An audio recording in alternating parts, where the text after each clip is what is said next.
My name is Doug Cronemeyer. Today, we will be talking about how to survive police encounters in California. I am not a lawyer, and nothing I say should be construed as legal advice. Most of what I will talk to you about today comes from the California Department of Justice Police Officers Legal Handbook. This document describes in great detail what a police officer can and cannot do in just about every situation imaginable. 50% of the document contains references to case law citations. The handbook is updated every 3 months. It is probably the only effective way for anyone to keep track of the rapid changes to case law and how they may affect you. After all, it is what the police use. I've included a URL where you can purchase a hard copy or a subscription to your smartphone. All laws originate from some sort of legislative process, except for case law, which results when an appellate court interprets an existing law. Case law is changing all the time. It is almost impossible for a citizen to keep abreast of most case law changes that they are subject to. In addition, there are hundreds of thousands of federal, state, and municipal statutes that you are subject to, and of which new ones are being created all the time. You can get yourself into significant legal troubles without even knowing it. It does not take much effort for a police officer to arrest you for some statute violation. Case law is restricted to the specific appellate court circuit in which it is rendered. What may be illegal in one circuit may be legal in another circuit. The Bill of Rights puts limits on what the state can and cannot do to an individual. However, you must know what they are if you are to properly assert them. If you do not properly assert them, then you waive them and they cannot be retrieved. In Burgess v. Thompson, the court held that unless and until a suspect actually stated that he was relying on that right, his subsequent voluntary statements could be used in court and police could continue to interact with or question him. The mere act of remaining silent was, on its own, insufficient to imply the suspect had invoked his or her rights. Furthermore, a voluntary reply, even after lengthy silence, could be construed as implying a waiver to that right. It is not enough to merely remain silent. You must clearly and verbally notify the police that you are asserting your general right to remain silent and that you do not consent to any searches of your person or property. Once you invoke your right to remain silent, you must then remain silent. If you later make any utterances, then all your utterances may be brought into evidence. Once you waive a right, it cannot be regained. This concept of invoking your rights in a proper and timely manner is key to surviving all police encounters. You are not guaranteed justice, only a reasonable attempt at due process. There are appellate reviews where the court has commented that while some of the defendant's rights may have been chilled, the overall trial was a reasonable attempt at due process, and therefore the verdict stands. As a defendant, you do not have to present a case for innocence. The burden is solely on the prosecutor to make a case beyond a reasonable doubt. However, reasonable doubt is highly subjective. Also remember that all elements of the crime must be met in order to be convicted. If just one element cannot be proven, then the verdict must be not guilty. If a unanimous verdict cannot be reached, then a mistrial will be declared. The prosecutor must then decide whether he wants to retry the case or just dismiss it.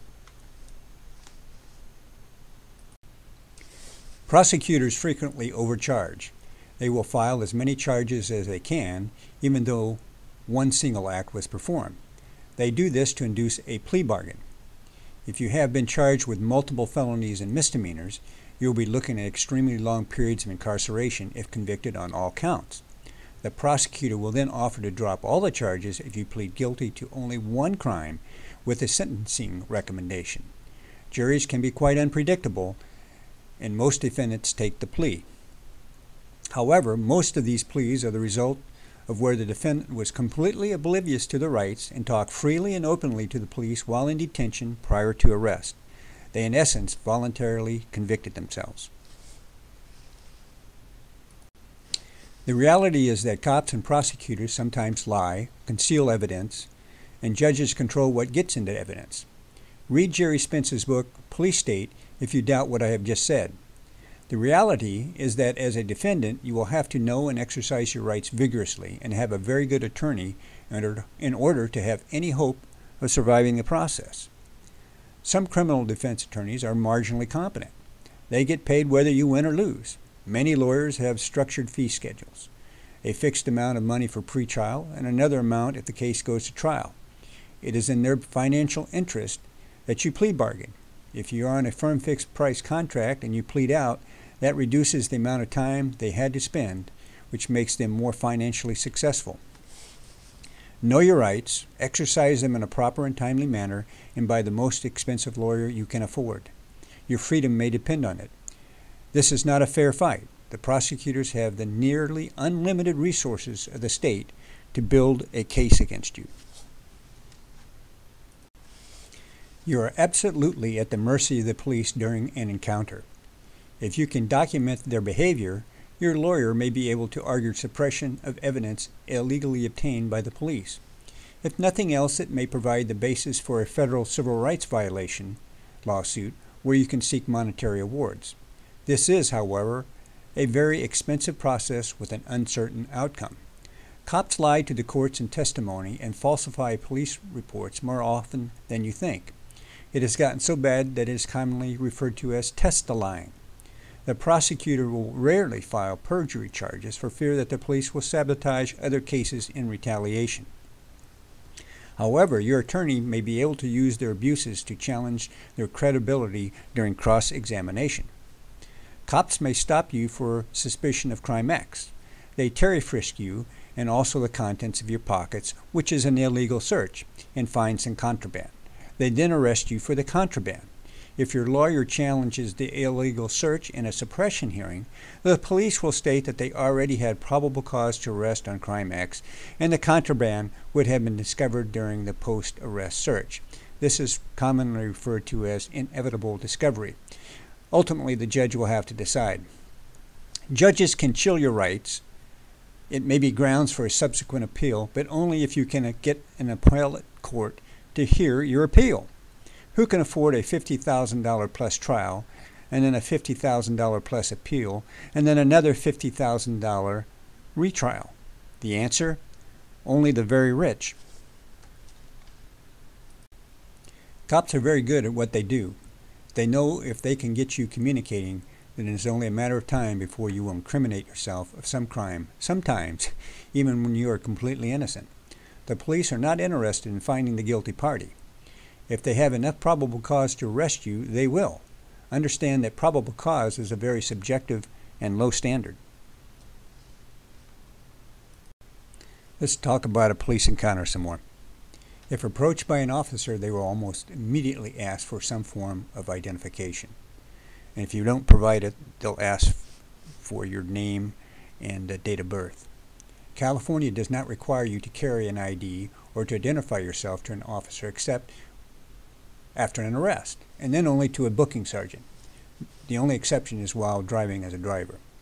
They want your ID to check for wants and warrants and for their action report. Now, there are huge negative consequences for identifying yourself, so never ID yourself to an officer in California. Anytime a police officer approaches you and engages you in conversation, it is legally a consensual detention. We will talk more about detentions a little later. You are not required to identify yourself in any manner except as noted on the slide. Once your name and date of birth are entered into a police report, it will remain there forever. You can never get it removed. Often during news reports, the reporter will say that the individual was known to police. All that means is that your name exists in their database in some manner. It may mean nothing more than you were a witness or a victim. You cannot escape the fact that it can be made to sound derogatory, either in the news or at trial. Why do something that you are not required to do and has downsides? Never give an officer your identification information. California is not the only state that does not require you to ID yourself. However, other states do require you to ID during detention. If you travel outside of California, make sure you know the statutes relevant to the state you are in.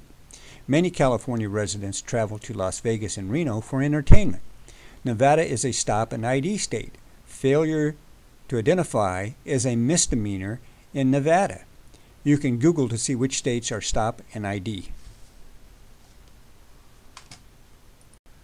Let's talk about some police tactics. They will engage a suspect witness in conversation. They will talk to you because they need you to provide the probable cause to arrest you. They are legally allowed to intimidate, trick, confuse, and lie to you. They will arrest you as soon as they have probable cause.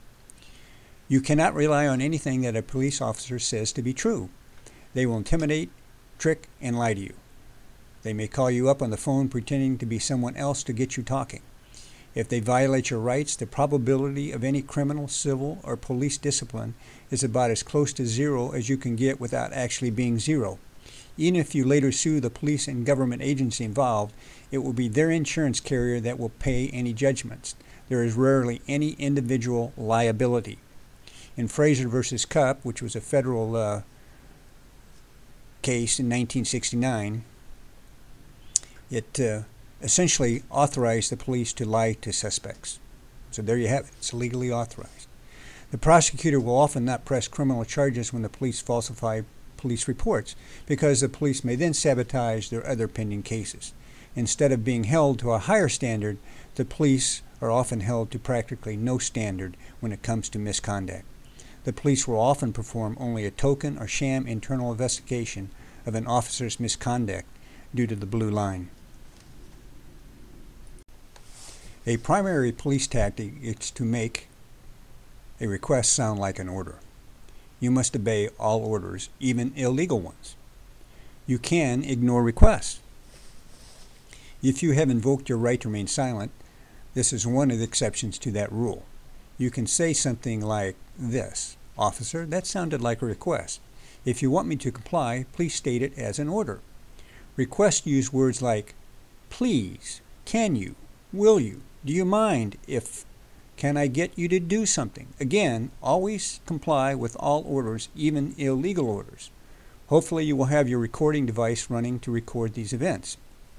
If you do not have a recording device, you are essentially at the mercy of the cop. He will probably say that he made a request and you voluntarily complied, even though he actually ordered you. Examples of requests are: will you please step out of the car? Would you mind if I searched your trunk?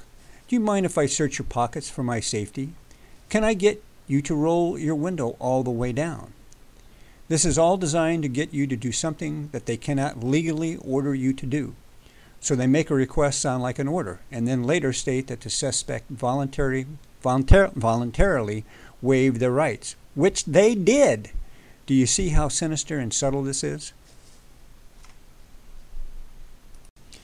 There are always some exceptions to the rule of always obeying an order, even if illegal. They cannot force you to talk to them. They will often threaten you with arrest for impeding a police investigation if you do not talk with them.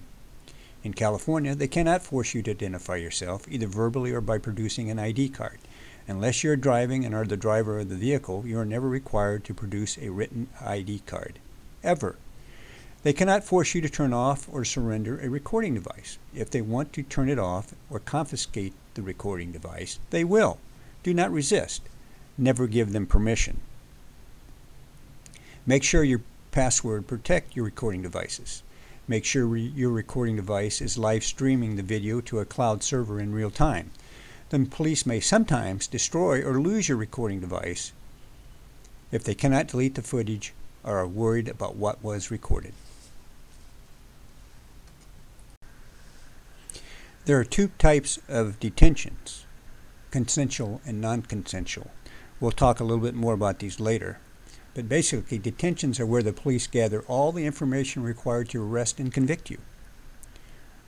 There is no requirement for a rights warning. There's no requirement to inform that you are, in fact, in a detention. A consensual detention occurs anytime a cop engages you in conversation and you consent to talk with him and do not leave. Consensual detentions are where most people provide the police with enough information to arrest and convict them. Again, there is no requirement for a Miranda warning. Non-consensual detentions are when you are not free to go after a cop has approached you. The only way you can tell if you are in a non-consensual detention is if the officer has said you are not free to go in some manner. Example, stay right here, sit over there, follow me. The officer will rarely use these words because he does not want to place you in a non-consensual detention. Once he places you in a non-consensual detention, there are all kinds of legal restrictions on what he can do to you. He can only detain you for a reasonable amount of time to conduct his investigation. Again, reasonable is highly subjective. The cop cannot move you to a different location. He cannot place you in the back of his squad car. He cannot take you downtown for questioning. He can only move you for safety reasons. He must have specific, articulable, reasonable suspicion that you have, are in the process of, or about to commit a crime. A general suspicion is not acceptable. He may place you in handcuffs for some very rare cases involving officer safety. This is very rare. Generally, if a cop touches you or places you in handcuffs or places you in the back of his squad car, it is now an arrest, even though the cop has not told you that you are under arrest. For an arrest, they need probable cause that you have committed a crime, which is a higher standard than reasonable suspicion. Both standards are highly subjective. Any violations of these limitations may provide a basis for a suppression of evidence hearing later on. There is no requirement for an officer to advise you that you are in a non-consensual detention. The only way you can confirm that you are is to ask the officer if you are free to go. They will often never answer that question. When they do not, politely state that since you are not in detention, you are leaving. Slowly turn and walk away. Do not look back. Listen for a command to stop. Comply immediately, if they actually ask you to stop. The police will often violate your detention rights routinely and with impunity. There is nothing you can do about it. Do not become offended. Your lawyer will raise these issues later in a suppression hearing. Okay, so let's review what a consensual detention is. It's where you consent to remain and talk with the police. You consent to incriminating yourself. You consent to being placed in a police car. You consent to being placed in handcuffs. You consent to going downtown for an interview. You consent to searches and seizures of your person and property. And the only way you can terminate it is by leaving. Do not consent to any of these things. So let's review a little bit about non-consensual detention.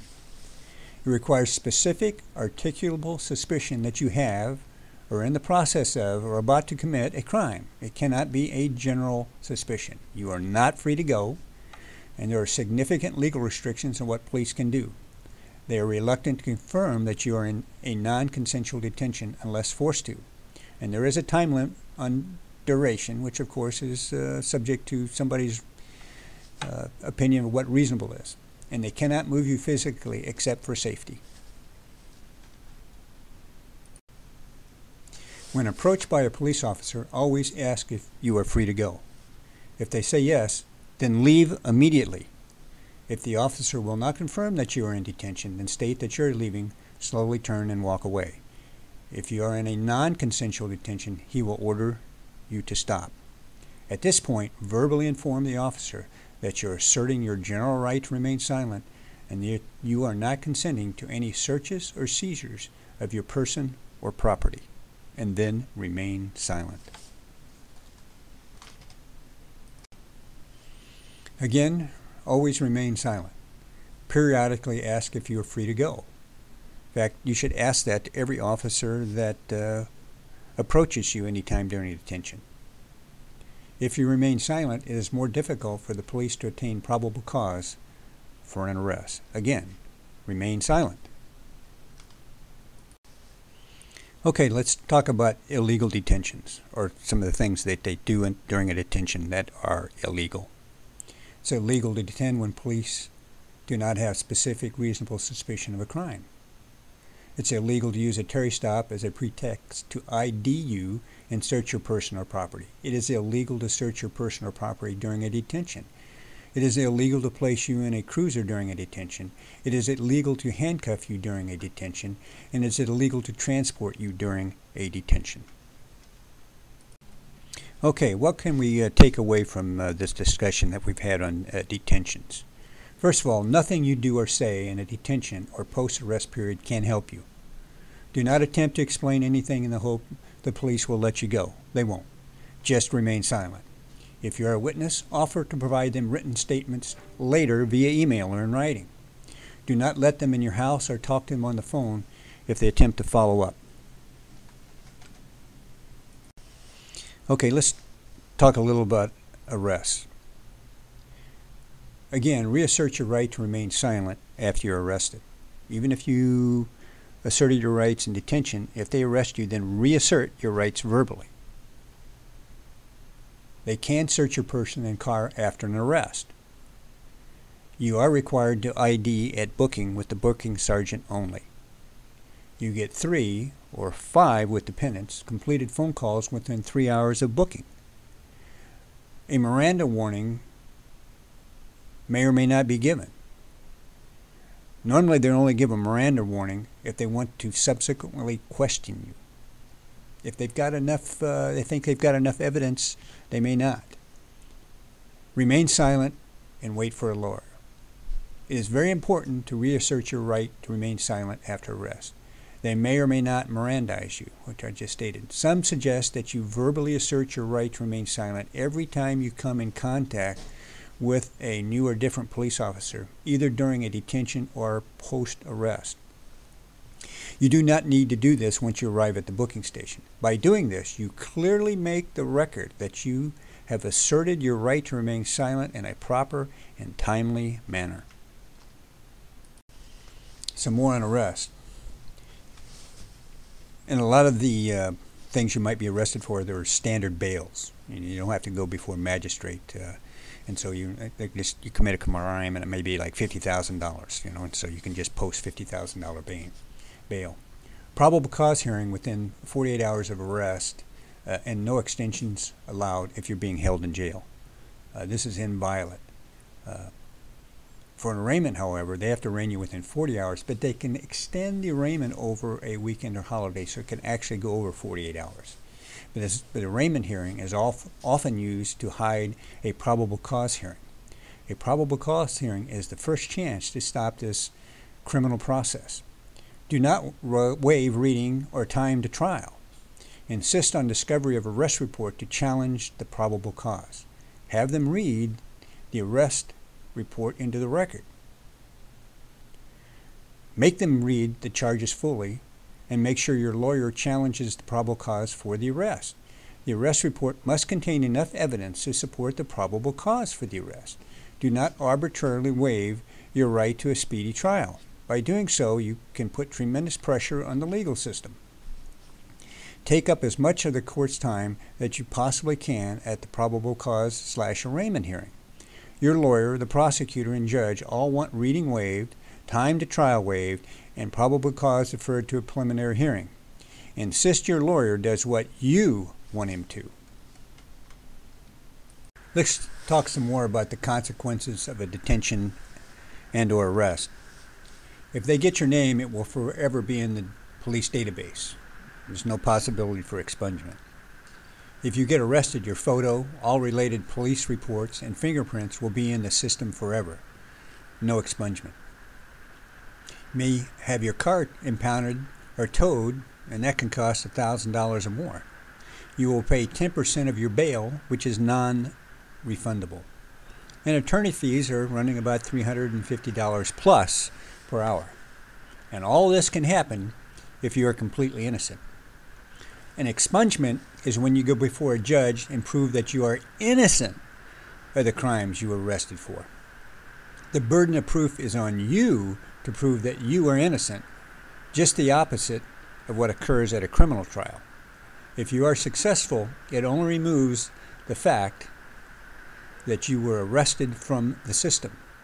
You can then legally state you were never arrested for that crime. However, all other associated police information related to the arrest is still in the system forever.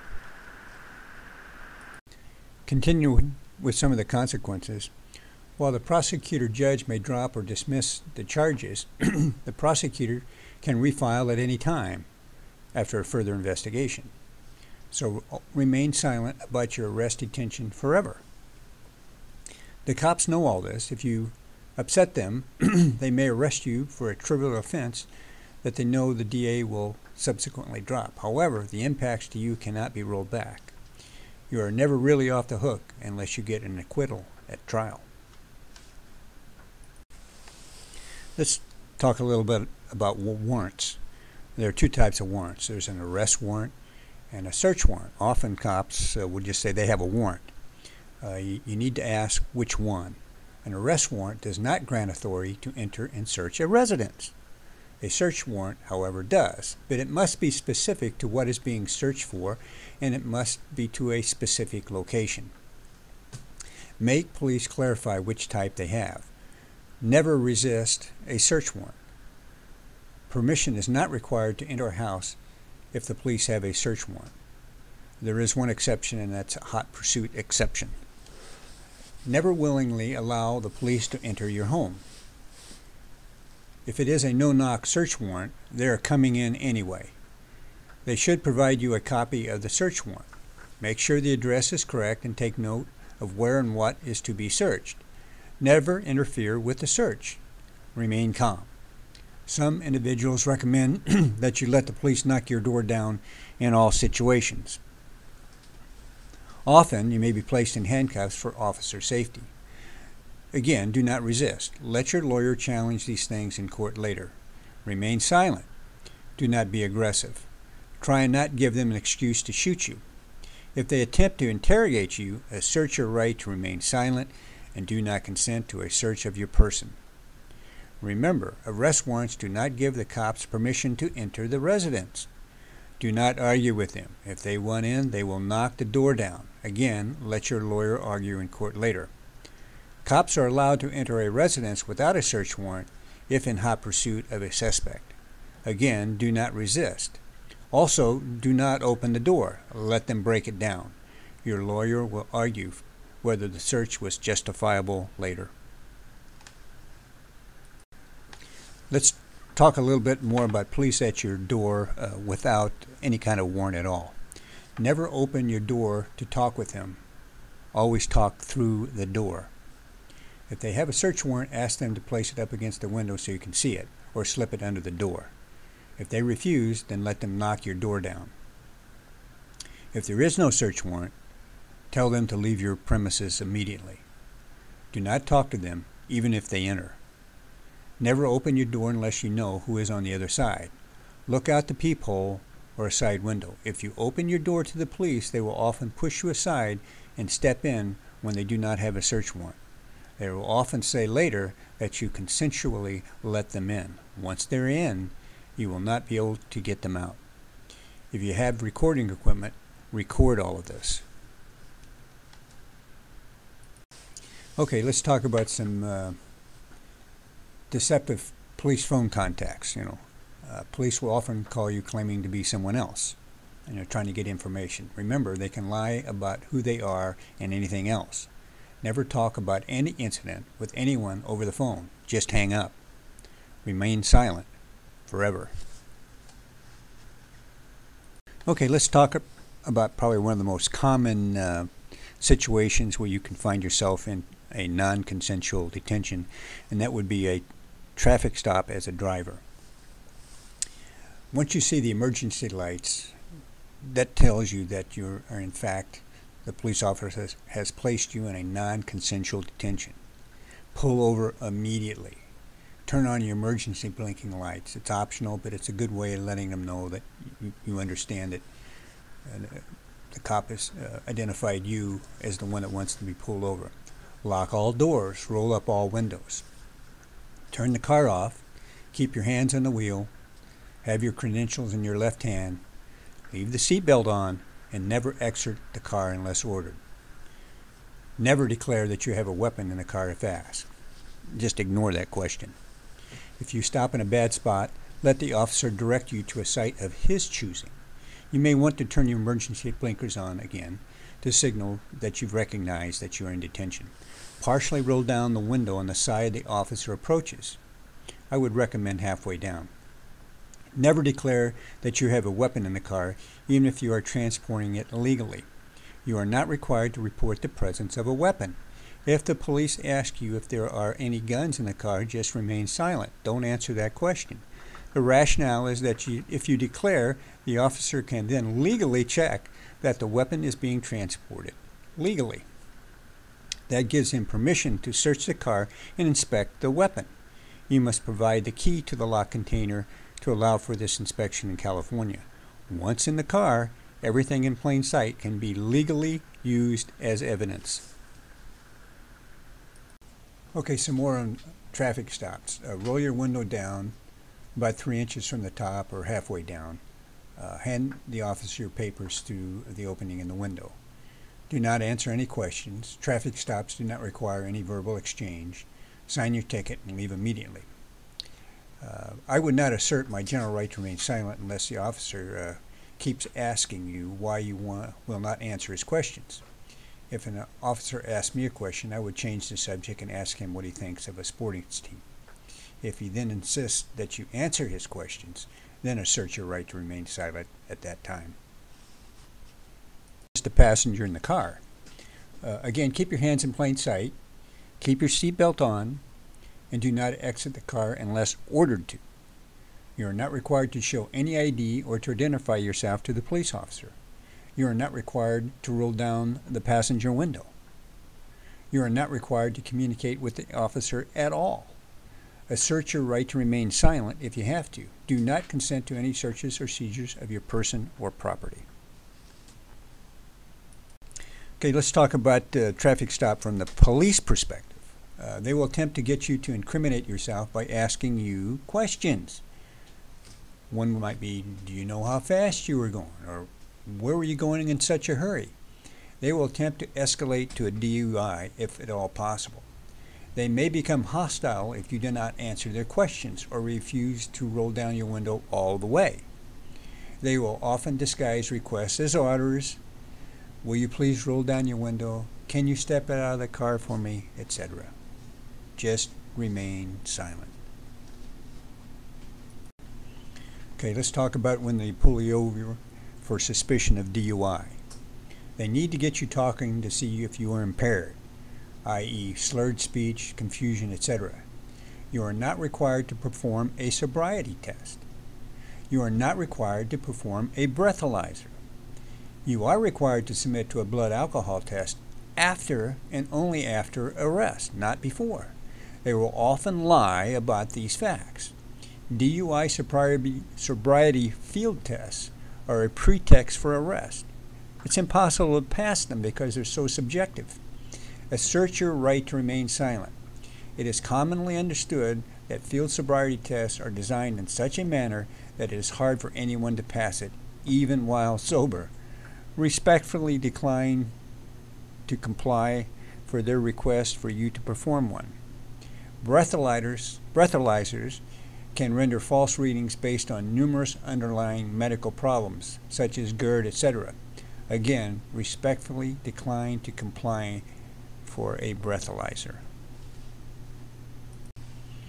Okay then, let's talk about canine drug searches of your car. When a canine handler shows up, advise him before he starts, or she, that he may not verbally or through hand signals communicate with the dog while the search is in progress. You have the right to observe the entire search. You have right to record the search, but you may not interfere with it. And there are time limits for detention, not an arrest. The general traffic stop limit of approximately 20 minutes cannot be extended just because they are waiting for the canine to arrive. However, they will abuse this restriction. Take note of the times involved. Your lawyer may be able to argue this violation if you inform him. It is critical that you inform the canine handler in advance of the search that once the search commences, he can't communicate with the dog. You have the right to reserve and record the search, and you should have a recording device with you. And the police may say, no, you can't, but you actually have the right to do that, as long as you do it in a manner that's not going to interfere. They will violate your rights and conduct an illegal search if you let them. Again, your attorney will be able to argue these violations in a subsequent suppression hearing, but only if you bring them to his attention and you have filmed them. Let's talk about a DUI checkpoint. The Supreme Court has ruled that they are an allowed violation of your Fifth Amendment rights. They are technically optional. They are not traffic stops. If they can smell alcohol or you display signs of impairment, they can order you out of the car. Once out of the car, they can probably search your car unless you lock it on exit. When they set up a DUI checkpoint, they are required to provide a place for drivers to either turn around or bypass the checkpoint. They're supposed to be optional. This is farcical. I guarantee you, if you exercise this right, you will experience an immediate traffic stop. They are set up in such a manner as to almost guarantee a citation for an illegal turn. DUI checkpoints are not traffic stops. Therefore, you are not required to provide license, registration, and proof of insurance. When stopped, ask the officer if this is a traffic stop or a DUI checkpoint. They may or may not answer that question. If there were no emergency squad car lights, then you're not in detention and it was not a traffic stop.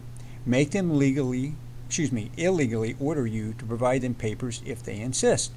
They will normally just ask you if you have been drinking. If you do not have to answer that question, but my recommendation is that you truthfully tell them no. If you say yes, you have opened the door, so to speak, and they are going to pursue an investigation of your sobriety. They want to be able to smell alcohol in your breath, so they want you to roll your window all the way down. You don't have to. They may want to get you talking to see if your speech is slurred. They will shine a flashlight in your face to check for redness in your eyes and nose. Again, you are not required to take a field sobriety test or a breathalyzer. You are only required to take a blood test after you have been arrested for DUI. They, of course, will often lie about these facts. Okay, given all the stuff that we've just talked about, how do you protect yourself? The only defense against the police during an encounter is to properly assert your right to remain silent and then to remain silent. Always be polite and non-aggressive both physically and verbally. Record all encounters on your smartphone and live stream to the ACLU cloud using their free app called California Justice. It takes nerves of steel to actually remain silent. The verbal assault you may receive for remaining silent may be quite violent and potty-mouthed. You will question whether you are legally allowed to remain silent. Did that guy actually know what he was talking about? These cops are quite certain otherwise.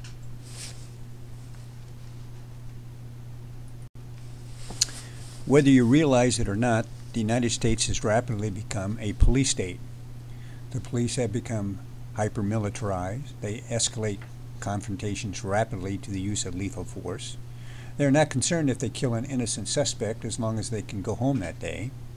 And they will kill you for the slightest deviation of one of their orders if they perceive a threat.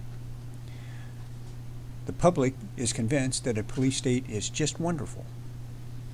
The public is also willing to trade their liberty for a minuscule appearance of security. Let's talk about grand juries. They're the fourth branch of government, and they're really the last-ditch protection that the people have from state corruption. And you, as a citizen, can petition the grand jury for redress. You can ask them to investigate things. Grand juries are mentioned in the Constitution. They offer the only real protection from state corruption. Grand juries can investigate government agencies and activities, and they can issue indictments when warranted.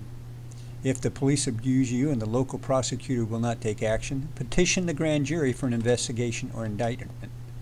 Grand juries are a very real threat to the police state. A recent law enacted in California illustrates this fact.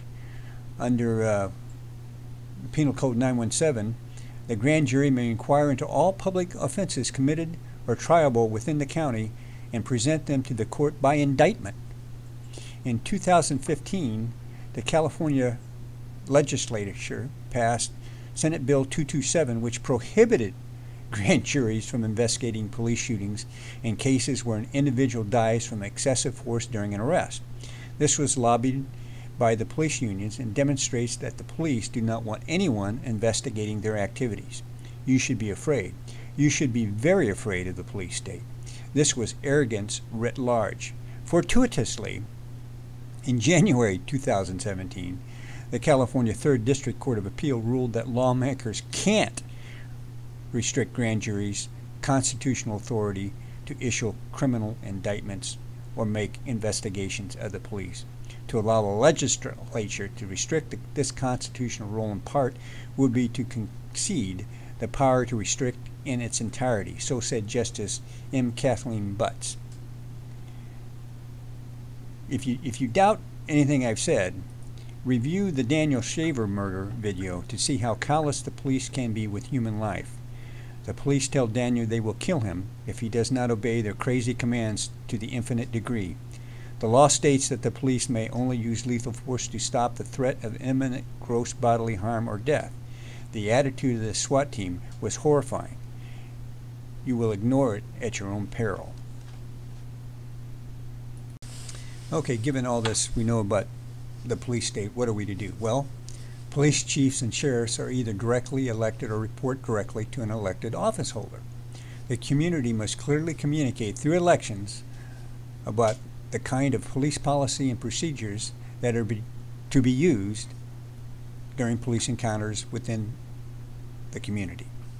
We get the type of policing we vote for. Communities need to get vocal about what the police are doing and start demanding that they change the way they police the community. Well, what can we conclude from all this? Well, you must know your rights in order to assert them.